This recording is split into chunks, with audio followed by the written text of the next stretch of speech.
Welcome back to New Rockstars. I'm Erik Voss, and Thor Love and Thunder is now the closest Marvel Studios and Disney have gotten to a major film release day with zero trailer. As of March 29th, we are now only 101 days away from Thor 4's scheduled release of July 8th, which is coming up on Universal's record of only 93 days before The Incredible Hulk released in 2008 to drop that first trailer, and waiting way longer than Disney normally does. For Shang-Chi, it was 137 days out. Eternals, it was a whole 162 days out. And waiting even longer than Sony did to drop a trailer for Spider-Man No Way Home, which we thought was incredibly close. That was 116 days. Folks, normally Disney drops these things like 5 months before the movie releases. Here, it's only like 3 months. 101 days away. So what the hell is Marvel Studios hiding for Thor Love and Thunder? Now, sure, there are rumors that effects work might still need more time, or that more reshoots may be necessary, especially with that rascal Taika Waititi admitting he lies to Marvel Studios during development to just get the gig, and then does his own thing when he gets to set. And with Thor Love and Thunder shooting down under in a different time zone in a hemisphere with opposite seasons from Burbank, California, there may be some creative differences that need to be ironed out before the film gets marketed to the masses, and hopefully no further delays of the release date. However, we gotta point out, major reshoots didn't stop Marvel from dropping its first teaser for Taika Waititi's Thor Ragnarok a full 207 days before its release in November 2017. That trailer showed Mjolnir's destruction in an alley, a sequence that was completely reconceived, rewritten, and reshot for the final cut. Folks, with any Marvel title, there are secrets that they want to keep under wraps, and a specific timeline in which they want to reveal plot elements to us during the trailers throughout the marketing process. For example, you could imagine a version of the marketing for Thor Ragnarok that completely omitted the fact that Hulk was going to be in the movie. They could have just presented to us a story about Thor and Loki fighting Hela, who breaks Mjolnir and seeks a vengeance on Asgard, and then Thor ends up as a gladiator in Jeff Goldblum's arena fighting, who knows, Groot, Drax, Beta Ray Bill, and then wait till the movie releases to reveal, boom, surprise cameo, Hulk. But no, Marvel decided 207 days out to reveal Thor's green friend from work because they knew that 6 months of excitement for Thor and Hulk's matchup would be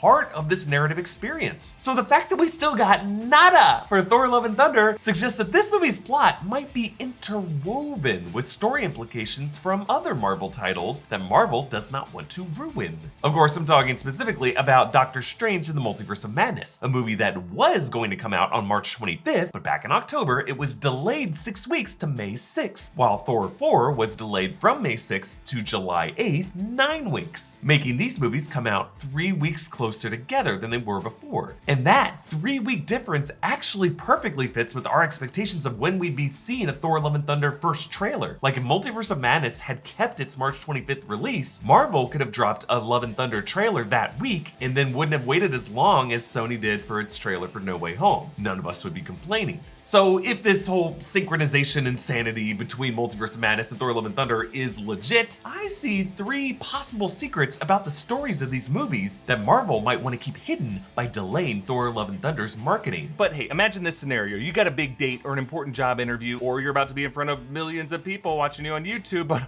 wait a second, what's that? A huge zit? Who invited that to the party? Well, today's sponsor, Frontman, is here to help you disinvite your unwelcome acne guest. So Frontman Fade is a skin-colored cream with proven acne-fighting ingredients. It covers acne while treating it. It's dermatologist developed and made with natural extracts.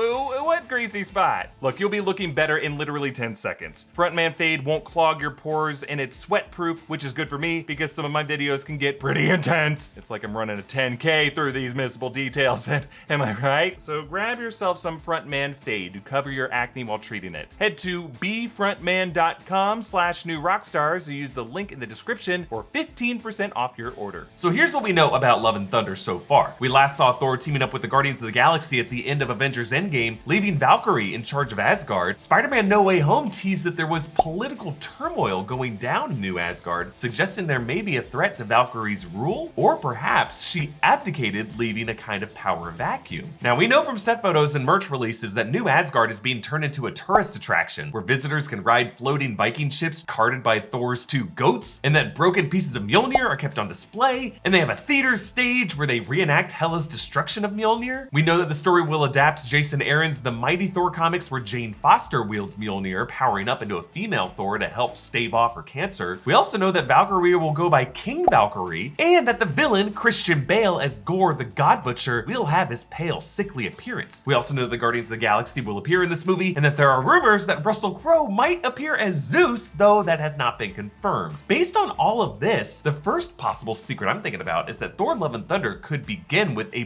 brutal, widespread massacre of most of the gods in the Marvel Cinematic Universe, including our man Zeus, leading to the Asgardians, and Peter Quill, since he is the son of a Celestial. Gore the God Butcher's mission is to kill all gods, for praying to the gods did nothing to save his family from being killed. Eternals established that many planets are being used as celestial eggs, including the mentions of past ones like Century 6. Is this the Century 6 Thena was talking about?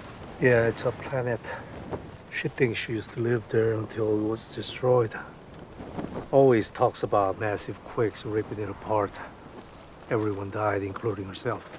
Gore could have been one of those victims. His family could have died on Century 6, and now the guy might continue a killing spree to the gods and deities in Multiverse of Madness as elder gods like Chthon and his avatar Wanda Maximoff come into Gore's crosshairs. By the way, Moon Knight is also dealing with the concepts of gods and avatars, branching into the world of Egyptian mythology with moon deity Khonshu and Devourer of the Dead Emmet. So exploring this whole mythological side of the MCU seems like it's in the cards. Now, the second possible secret is that Thor Love and Thunder might just feature a major Marvel mutant in the cast, and Marvel wants to wait until after Multiverse of Madness before talking about the mutants. Multiverse of Madness is confirmed to feature Patrick Stewart as Fox X-Men Charles Xavier, telling us this is going to be the movie that finally populates the MCU with mutants, and there have been some rumors that mutants like Storm could appear in Thor Love and Thunder. Also unconfirmed, but perhaps that political turmoil in New Asgard could be some drama or scandal involving Valkyrie and Aurora Monroe, who is a mutant with power over lightning, rivaling the God of Thunder. Now, the third possible secret that connects these two films could simply just be that, as the first MCU title to come out directly following a major crossover event of Multiverse of Madness, Thor Love and Thunder might take place in a post-House of M reality, in which the entire landscape of the MCU looks different, and Thor, Valkyrie, Loki, and the Guardians could all now be in a universe less directly set by the events of Thor Ragnarok and Avengers Infinity War and Endgame, and instead more of a what-if reality set in a world after Wanda reboots the entire MCU. And to show us anything from the post-House of M reality could spoil a lot of what Wanda plans to do in Multiverse of Madness. Now, obviously, some continuity is gonna have to be maintained in Thor Love and Thunder, like New Asgard is still located in Norway, Hela still had destroyed Mjolnir, but perhaps Multiverse of Madness will end with certain variants respawning in the MCU who had died before, like Loki, Heimdall, the Warriors 3, Odin, Hela. All these people returning could be that political turmoil of New Asgard described in the No Way Home ticker. Just no matter what, folks, I think Marvel is gonna really need us to see Multiverse of Madness before Thor Love and Thunder, because I swear to God, that next person to post that stupid semi-truck trailer meme, I'm gonna tell Will you said something about Jada.